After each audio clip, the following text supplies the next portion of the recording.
Good afternoon students, आपका स्वागत है क्लास में। अगर आपने हमारे चैनल को सब्सक्राइब नहीं किया तो उसको सब्सक्राइब कर लीजिए। आपको बहुत सारे साइंस के वीडियोस इसमें देखने को मिलेंगे जो कि आपकी नॉलेज बढ़ाएंगे और आप अपने दोस्तों के साथ भी शेयर कर सकते हैं। चलिए आगे बढ़ते हैं। आज का जो हमारा टॉपिक है that is conservative and non conservative forces. इनके बारे में पढ़ेंगे और समझेंगे। चलिए आगे बढ़ते हैं। सबसे पहले फोर्स, वर्क, एनर्जी क्या होती है इसका कॉन्सेप्ट समझना जरूरी है। Force is a push or pull that can change the shape, direction and the speed of the object.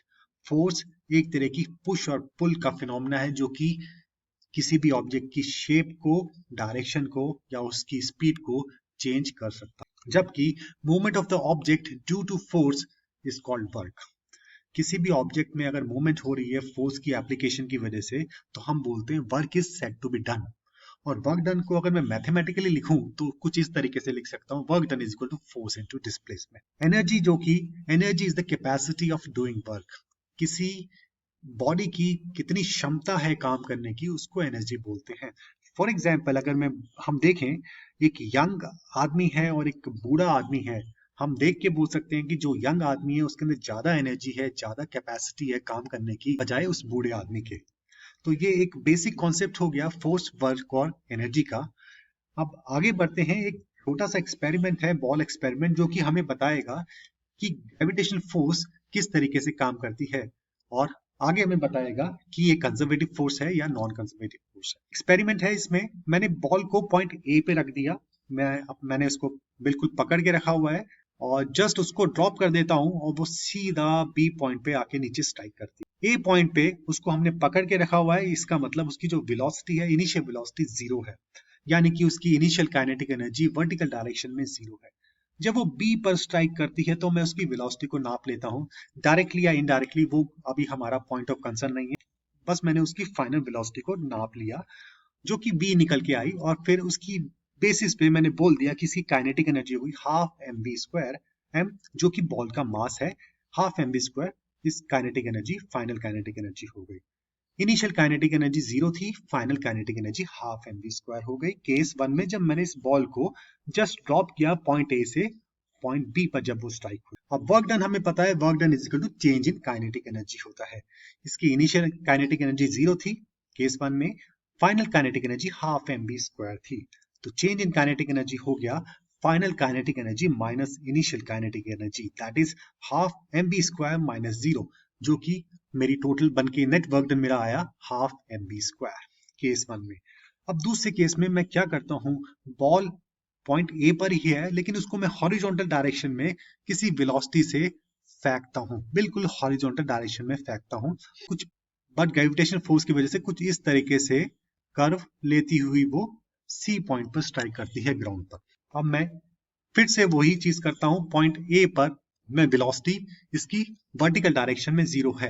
Again vertical direction की मैं बात कर रहा हूं, हॉरिजॉन्टल डायरेक्शन की बात नहीं कर रहा। काइनेटिक एनर्जी केस 2 में भी पॉइंट ए पर 0 है वर्टिकल डायरेक्शन में।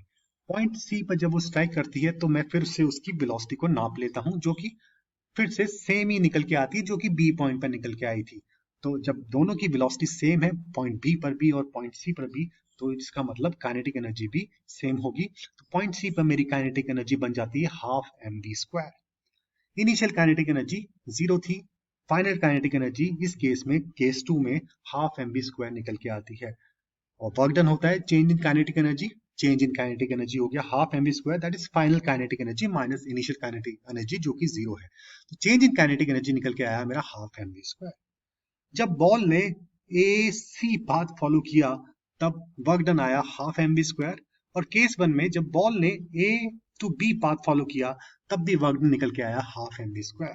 तो इस ऑब्जर्वेशन के बेस पे मैं ये बोल सकता हूँ, work done by the gravitational force is independent of the path followed by the object.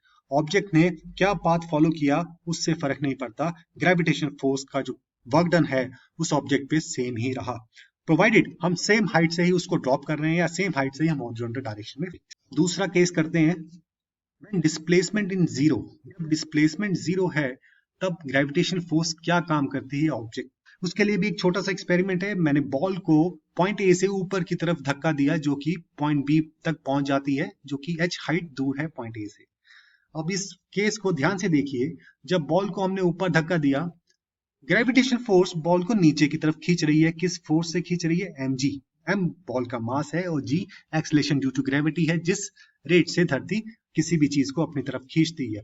Ball को खींच रही है नीचे की तरफ mg फोर्स से, ग्रेविटेशनल फोर्स, जबकि बॉल जा रही है ऊपर। तो वर्क डन, इस केस में जो वर्क डन किया ग्रेविटेशनल फोर्स ने, वो माइनस mgh बोला जाएगा। mg फोर्स है, h displacement a to b। Minus इसलिए बोला गया, देखिए डिस्प्लेसमेंट हो रही है ऊपर की तरफ, ग्रेविटेशनल फोर्स लग रही है नीचे की तरफ।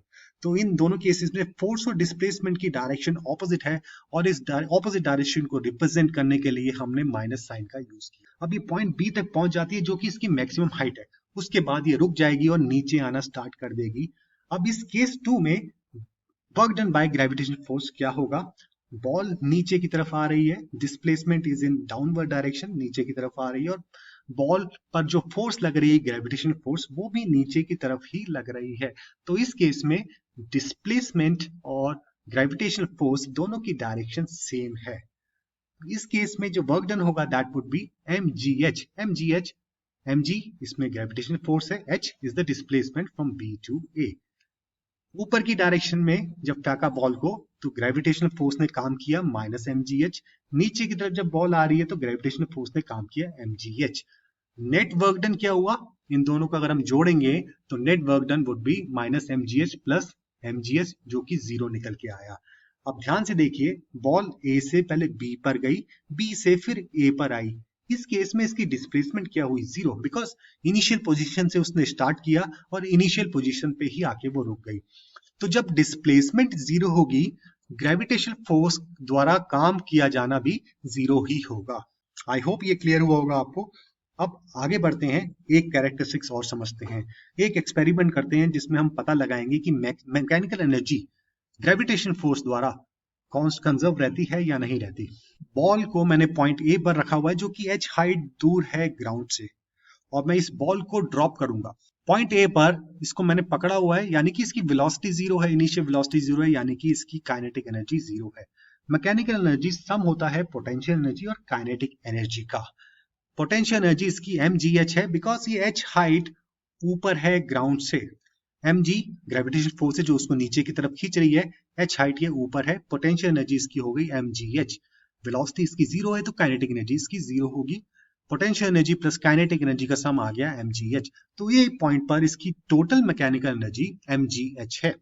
अब ए पॉइंट से ये बी पॉइंट पर आ जाती है, जो कि h/2 ऊपर है ग्राउंड से, यानी कि h/2 हाइट इसने नीचे आ गई, और अभी भी h/2 हाइट ये ग्राउंड से ऊपर है। अब इस पॉइंट पे हम पता लगाएंगे इसकी पोटेंशियल एनर्जी और काइनेटिक एनर्जी क्या है। अब ये ग्राउंड से h/2 ऊपर है तो उसकी पोटेंशियल एनर्जी हो जाएगी mgh/2। इसकी काइनेटिक एनर्जी भी mgh/2 ही होगी। वो कैसे, देखिए, पॉइंट ए से जब ये स्टार्ट करती है, इनिशियल वेलोसिटी इसकी 0 थी, मान लेते हैं पॉइंट बी पे इसकी वेलोसिटी v हो जाती है, तो v² minus u² is equal to 2gs वाली हम linear equation in straight line motion को यूज कर सकते हैं। इनिशियल वेलोसिटी इसकी 0 थी, हमने 0 पुट कर दिया, v² हमें निकालना है 2g। इस डिस्प्लेसमेंट इस केस में h/2 थी, हमने h/2 पुट कर दिया, v² हमारा gh आ गया। काइनेटिक एनर्जी का हमें फॉर्मूला पता है, हाफ mv²। m बॉल का मास है, v इसकी वेलोसिटी है, v² gh आ गया, v² की जगह हम gh पुट कर दिया। तो जब सब कुछ पुट करेंगे तो काइनेटिक एनर्जी आ जाएगी mgh/2। पॉइंट बी पर काइनेटिक एनर्जी आ गई mgh/2, पॉइंट बी पे पोटेंशियल एनर्जी थी mgh/2। इन दोनों को ऐड करेंगे तो टोटल मैकेनिकल एनर्जी आ जाएगी mgh। देखिए, पॉइंट ए पर भी मैकेनिकल एनर्जी mgh थी, पॉइंट बी पर भी मैकेनिकल एनर्जी mgh थी। अब बात करते हैं पॉइंट सी की। जब वो ग्राउंड पर स्ट्राइक कर जाती है, वो ग्राउंड पर स्ट्राइक करेगी, उसकी पोटेंशियल एनर्जी 0 हो जाएगी, क्योंकि उसकी ग्राउंड से हाइट कुछ भी नहीं है, पोटेंशियल एनर्जी उसकी 0 हो गई। उसकी काइनेटिक एनर्जी, सेम फॉर्मूला लगाएंगे जो हमने पहले लगाया था, उसकी काइनेटिक एनर्जी mgh निकल के आएगी। तो हम इन दोनों को जोड़ेंगे तो मैकेनिकल एनर्जी उसकी mgh निकल के आएगी। तो आप देखिए, पॉइंट ए पर भी मैकेनिकल एनर्जी mgh थी, पॉइंट बी पर भी mgh थी, पॉइंट सी पर भी, यानी कि मैकेनिकल एनर्जी कंजर्व रही, कांस्टेंट रही इस पूरे प्रोसेस में। तो ग्रेविटेशन फोर्स जब किसी चीज पे काम करती है तो उसमें मैकेनिकल एनर्जी कंजर्व रहती है। मैकेनिकल एनर्जी पोटेंशियल एनर्जी और काइनेटिक एनर्जी का सम होता है। एक केस और समझते हैं, एक कैरेक्टरिस्टिक और समझते हैं, कंजर्वेटिव फोर्स इज रीस्टोर्ड। इसमें हम एक स्प्रिंग का एग्जांपल लेते हैं जिसमें हमें समझने में ज्यादा आसानी होगी। स्प्रिंग हम सबको पता है अच्छे से कि स्प्रिंग क्या होता है। स्प्रिंग को अगर हम प्रेस करते हैं, मैंने प्रेस करके रख दिया स्प्रिंग को, आप विजुलाइज करिए कि हमने स्प्रिंग को प्रेस किया है।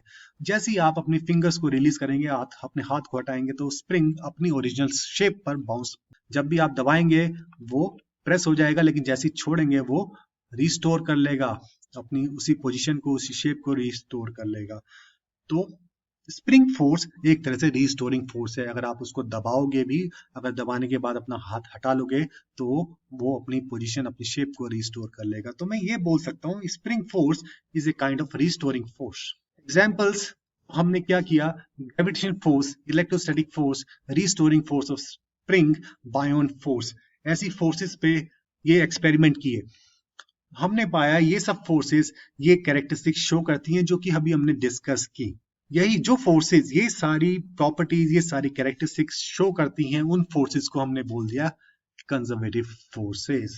तो कंजर्वेटिव फोर्सेस वो फोर्सेस होती हैं जिनके द्वारा काम किया जाना डिपेंड करता है इनिशियल और फाइनल पोजीशन पे। It is independent of the path taken by the object. Conservative forces में काइनेटिक एनर्जी और पोटेंशियल एनर्जी कांस्टेंट होती है। Conservative force results in A store energy and that is recoverable. जैसे हमने spring का example लिया, उसमें जो फोर्स है वो एक तरह से रीस्टोरिंग फोर्स है और उसकी एनर्जी को हम रिकवर कर सकते हैं। तो आई होप स्टूडेंट्स ये आपको कंजर्वेटिव फोर्स का कॉन्सेप्ट क्लियर हुआ होगा।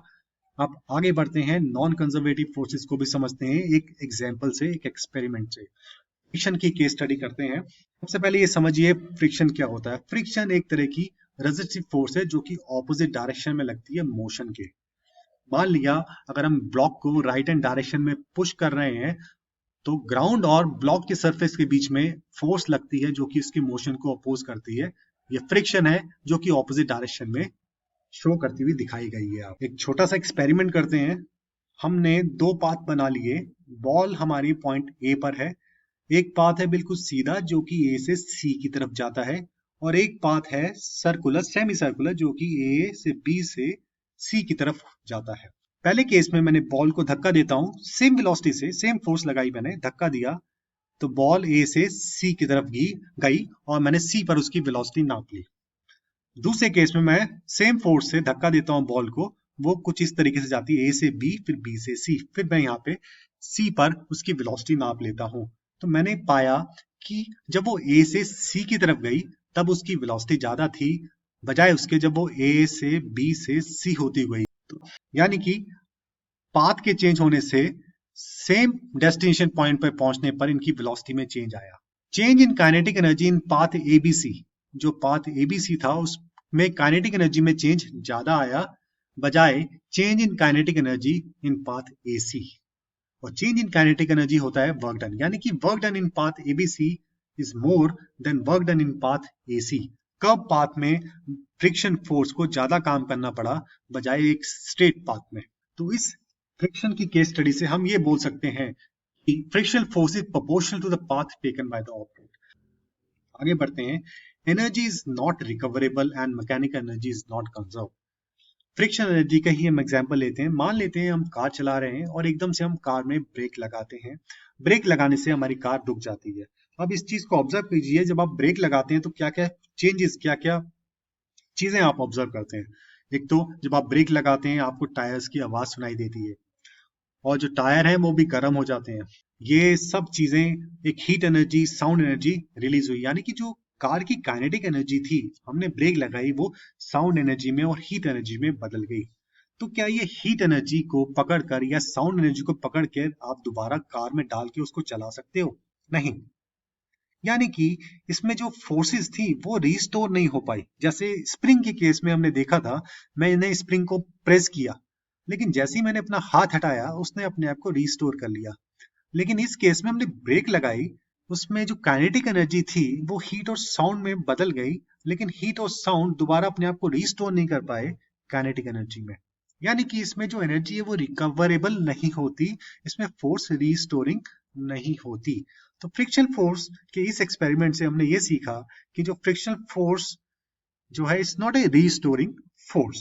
जब काइनेटिक एनर्जी ही नहीं हम रीस्टोर कर पाए तो मैकेनिकल एनर्जी तो कंजर्व इसमें नहीं रहेगी। और जो फोर्सेज हैं जो इस तरीके की कैरेक्टरिस्टिक शो करती हैं वो है frictional force, resistance to the flow of current, viscosity, air resistance, water drag on a moving boat. ये फोर्सेस इस तरह की कैरेक्टरिस्टिक शो करती हैं जिसकी वजह से हम इनको नॉन कंजर्वेटिव फोर्सेस बोलते हैं। रियल लाइफ सिचुएशन को अंडरस्टैंड करते हैं। देखिए रियल लाइफ सिचुएशन में कंजर्वेटिव और नॉन कंजर्वेटिव फोर्सेस एक साथ एग्जिस्ट करती हैं। फॉर एग्जाम्पल, आप एक एग्जाम्पल से समझते हैं। मान लिया आपने हाइट h1 से बॉल को आपने नीचे की तरफ धक्का दिया और वो बाउंस होके हाइट h2 तक गई।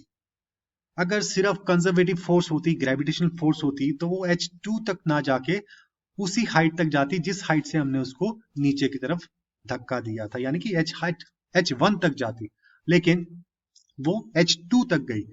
h1 माइनस h2 इतनी हाइट का इसको लॉस हो गया। क्यों लॉस हो गया? बिकॉज कंजर्वेटिव फोर्सेस के साथ साथ नॉन कंजर्वेटिव फोर्सेस भी एग्जिस्ट कर रही हैं सिस्टम में। कंजर्वेटिव फोर्स ग्रेविटेशनल फोर्स है।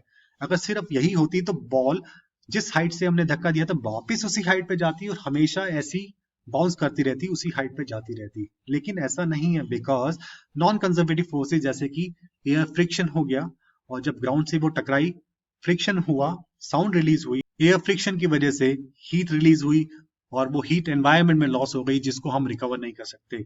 जब वो ग्राउंड से टकराई, साउंड एनर्जी रिलीज हुई जिसको हम रिकवर नहीं कर सकते और वो एटमॉस्फेयर में खो गई। इस लॉस की वजह से वो अपनी पूरी हाइट अटेन नहीं कर पाई ball, h1 minus h2 height का उसको लॉस हो गया। तो रियल लाइफ में हमें कंजर्वेटिव और नॉन कंजर्वेटिव फोर्सेस दोनों एक साथ देखने को मिलती हैं। अब चीजों को समराइज कर लेते हैं। नॉन कंजर्वेटिव फोर्सेस वो होती हैं जिनके द्वारा वर्क डन जो किया जाता है वो डिपेंड करता है फाइनल पोजीशन और initial position of the object, जबकि work done by non conservative forces is proportional to the path taken by the object. इसमें नेट वर्क डन 0 होता है when displacement is 0। Kinetic energy और potential energy का sum constant होता है conservative forces के case में, जबकि इस केस में नॉन कंजर्वेटिव फोर्सेस के केस में mechanical energy that is kinetic energy और पोटेंशियल एनर्जी का जो सम है वो कांस्टेंट नहीं होता। Conservative forces result in stored energy that is recoverable. इसमें एनर्जी रिकवरेबल नहीं होती नॉन कंजर्वेटिव फोर्सेस के केस में। एग्जाम्पल्स हैं कंजर्वेटिव फोर्सेस के gravitational force, electrostatic force, restoring force of spring and buoyant force. जबकि नॉन कंजर्वेटिव फोर्सेस के example हैं resistance to the flow of current, friction, viscosity, air resistance, water drag on a moving boat. तो आपके सामने एक छोटी सी quiz है, इसको अटेम्प्ट कीजिए, आंसर्स आप बाद में देख सकते हैं। पहला question, work done by the conservative force is 0 when the displacement is 0।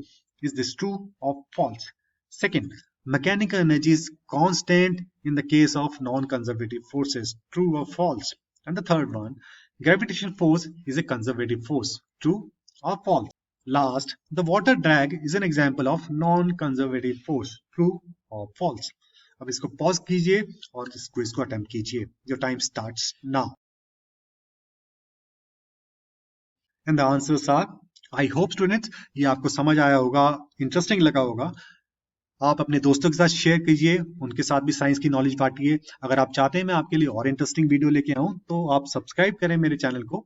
Till then, goodbye, thank you very much and have a nice day.